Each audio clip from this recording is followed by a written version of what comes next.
desfiles. No meu colégio no Rio Grande do Sul, as carteiras eram aparafusadas no chão para impedir que ela saísse.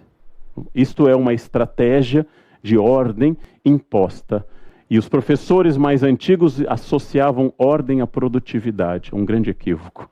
Associavam geometria cartesiana com aprendizado. Isso é um grande equívoco. Existem desordens produtivas, existem brainstormings produtivos.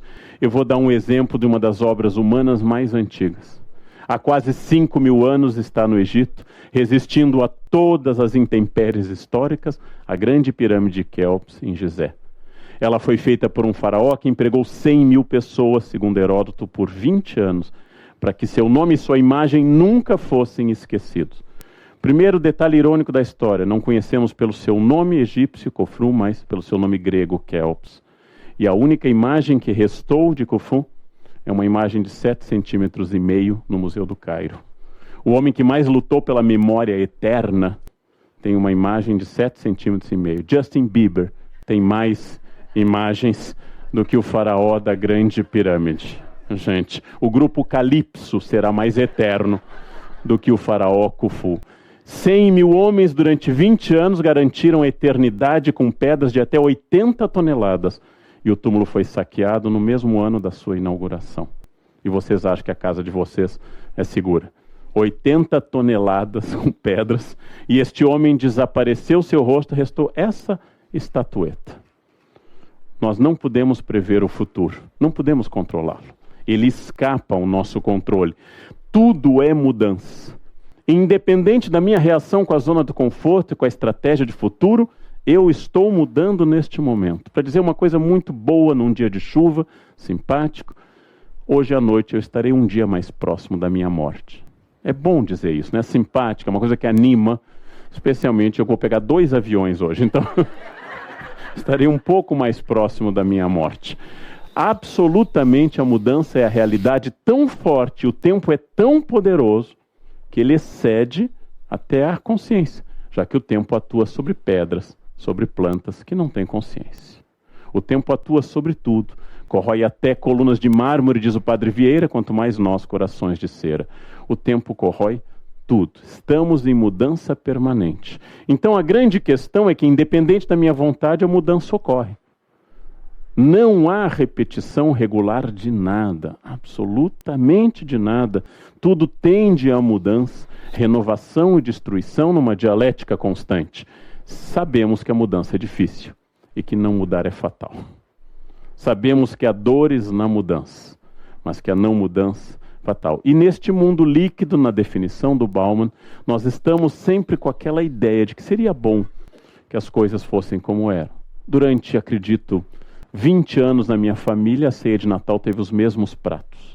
E nunca ninguém contestou aqueles pratos. Eram sempre os mesmos. Estavam na mesa na mesma ordem. As piadas eram as mesmas. A não renovação familiar, pela ausência de divórcio, provocava que o público fosse sempre o mesmo, dizendo as mesmas coisas. As chatices estavam nos mesmos lugares. E agora nada disso mais é verdade.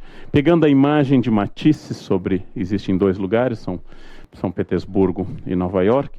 Somos animais gregários. Somos animais sociais. Logo, o meu senso de mudança tem que conviver com o senso dos outros. Eu tenho que compartilhar aquilo que Sartre definiu como o nosso inferno, o outro. Ou seja, eu tenho que compartilhar diferentes ritmos, diferentes fórmulas. Eu que pego muito avião, reflito sobre isso constantemente. Da pessoa que entra pelo corredor e no meio olha o lugar. 2A, tem que voltar. Aquele que leva uma mala que mal caberia no Titanic, quanto mais num pequeno... E tenta, contrariando a segunda lei de Newton, ela tenta colocar ali. E assim, por favor, voltem seu encosto para vertical. A pessoa não volta. Ou seja, eu tenho que conviver com o outro. E, infelizmente, como diz Descartes no início do seu texto sobre o método, bom senso é a coisa mais bem distribuída do mundo. Todos se acham possuidores de bom senso. Todos nós somos possuidores porque o desafio entre o tédio e a mudança, o desafio enorme entre o tédio e aquilo que se repete e que me dá segurança e o que não se repete e me dá insegurança é enorme. Esta é a grande questão da existência de corporações, de famílias e de pessoas. Em nome disso se comete um equívoco brutal da nossa era líquida. Considerar que tudo que é novo é bom e tudo que é velho é ruim. É um erro brutal de estratégia. Nem tudo que é novo é bom. E nem tudo que é velho é ruim. Toda vez que eu vou trocar um aparelho celular, me mostram as maravilhas praticamente idênticas à do anterior. Só que a fonte não serve mais no anterior e eu tenho que comprar uma fonte nova. Nem tudo que se inova é simpático. E nem toda mudança vem para o bem. Mas as mudanças são permanentes. Há uma dialética na figura mitológica de Ícaro, que junto com seu pai Dédalo escapou do labirinto, com a advertência de que suas asas ligadas com cera não podiam se aproximar do carro de Apolo, do carro do Sol, enquanto que seu pai Dédalo é o homem objetivo que voa na altura adequada, Ícaro é o sonhador, que vai até o Sol, derrete e cai. A humanidade é algo entre Dédalo e Ícaro. Dédalo é puro planejamento tedioso. Nós vamos fazer essa asa, nós vamos voar nessa altitude e vamos descer na frente. Ícaro é o jovem, intempestivo, absolutamente cheio de iniciativa. Ícaro é uma metáfora de tudo, inclusive do empreendedor, inclusive do fracasso do empreendedor. E o mar sempre generoso para acolher esses fracassados, sempre recebendo estes cadáveres de quem tentou além da sua capacidade, já que uma das grandes fantasias do mundo contemporâneo, traduzida pela autoajuda, é todos podem. Nem todos podem. É difícil dizer isso. Difícil dizer isso em particular para jovens. Nem todos podem tudo. A maioria das pessoas pode muito mais do que está fazendo, mas nem todos podem tudo. Nem todos nasceram para tudo.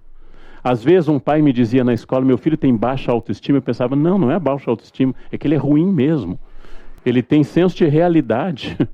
E às vezes era alguém que precisaria de mais autoestima. Mas a autoajuda nos diz com frequência que basta querer para fazer. Essa é a origem das grandes crises contemporâneas. Não basta ter vontade. Se fosse assim, todos seriam ricos, bem-sucedidos, bonitos e carismáticos. Todos seriam, e nem todos são. Tirando os que nos assistem, nem todas as pessoas são. A crença na capacidade infinita, sem dizer nomes que eu não acho ético, a crença que eu posso me expandir até o céu, e às vezes eu posso, às vezes eu não posso, às vezes eu não sou o demiurgo, o criador de tudo. Esse é um dos grandes desafios, porque a vaidade é de longe, não apenas o primeiro pecado mitológico e teológico, a vaidade de Lúcifer, mas é quando eu vou mais alto do que minhas asas, ou do que o mar, ou do que o sol, ou do que as instruções do fabricante Dédalo permitiram. E às vezes é aqui, é nessa arrancada que nós fazemos os grandes gênios da história. E às vezes é aqui, nessa arrancada, que a Serasa fez o seu caminho de glória. Ou seja, em todos os campos, nós temos um limite. Esses limites devem ser trabalhados. Uma pessoa que conhece seus limites e o que pode fazer com eles, vai muito longe. Eu tive a minha vida inteira entre alunos, aquilo que eu digo, uma pessoa com um brilhante futuro pelas costas. Porque tinha uma imensa capacidade, mas nenhuma vontade de trabalhá-la. E outros que eu tinha que dizer, você pode muito mais. Você pode ir muito além do que você está fazendo. É essa a dificuldade. Porque quase sempre os cases que povoam o mundo da administração são análises a posteriori, onde todos somos sábios. Por que tal empresa que foi tão poderosa caiu? Vocês já devem ter lido 1 milhão de cases na vida de vocês. Todos vemos com clareza o erro estratégico. Todos percebemos, mas ele não percebeu a ascensão da China? Ele não percebeu a concorrência? Ele não percebeu este problema do estrangulamento estratégico da distribuição do seu produto? Todos nós percebemos depois. Todos nós somos sábios a posteriori. Em geral, nós julgamos porque pegamos outros fatores, que é óbvio que essa clareza não existia naquele momento. Se nós fôssemos assim, não seríamos humanos. Eu vou dar um exemplo. Fez muito sucesso como palestrante, escreveu um livro de grande tiragem, um técnico, Carlos Alberto Parreira. Sua palestra era vendida a peso de ouro e, aparentemente, pelo que eu soube, muito boa, com muito efeito e com muito impacto. O texto também, que eu li, é muito bom. Trago a vocês algumas ideias do texto, que são de um bom senso aterrador. Um fator-chave para atingir o sucesso é o bom senso. Eu concordo. Bom senso, saber usar a experiência e conhecimento. Foco, sentir-se estimulado por resultados, não por impulso. Autoconfiança, não se deixar abater pela crítica dos outros. Perfeito. Nenhuma pessoa com mais de 5 anos, superando a fase pré-lógica, discordaria deste princípio. E não há aqui, curiosamente, nenhuma ironia. Ciclo dos vencedores. Sonho, visão, ambição, formação, ação, pagar o preço, disciplina, motivação, perseverança, espírito e equipe. Pronto. Perfeito também. Muito bem escrito. Assinaria embaixo como ideia. E, de fato, olhem o currículo. Treinou 5 seleções, Arábia Saudita, Brasil, Emirados Árabes, Kuwait e África do Sul. Conquistou uma Copa do Mundo. Ninguém aqui, nesse auditório, ou eu, conquistamos uma Copa do Mundo. Treinou Corinthians, Fluminense, Santos e Atlético Mineiro, com bons resultados. Campeão do Brasil 2 vezes. Seu currículo é impressionante. É mesmo. Não há nenhuma ironia nisso. Seu texto é bom e de bom senso, e por isso fez sucesso. Carlos Alberto Parreira foi visto como um líder estratégico, capaz de tirar uma equipe da Série C do campeonato e levá-la adiante. Motivador de atletas. Carlos Alberto Parreira, com todo esse currículo e conhecimento, foi chamado a integrar a seleção brasileira, não como técnico, mas como assistente do técnico. E ele era o grande líder estratégico até que meus ancestrais o enfrentaram. Num jogo histórico, a Alemanha, por caridade, fez 7 gols na gente. Eu sinto que foi por caridade, porque acima de 11 ficaria feio. Os alemães aprenderam que a gente não deve invadir muito um país, deve ser só fazer e sair.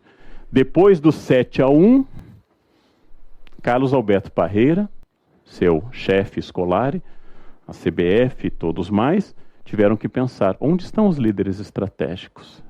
E aí todos viram com clareza onde eles erraram. Mas como fazer um time assim? Como apostar tudo nesse craque? Como? Todos viram com clareza. Todos que assistiam em casa e nunca tentaram nada, tinham a clareza que o líder estratégico não tinha. Vem a seguinte pergunta. Um líder estratégico é estratégico só quando acerta? Ou quando erra também? Estrátegos, o militar grego que previa, a cavalaria pode avançar pela retaguarda, vamos colocar ali uma trincheira. Esse é o estratego. O estratego é o que prevê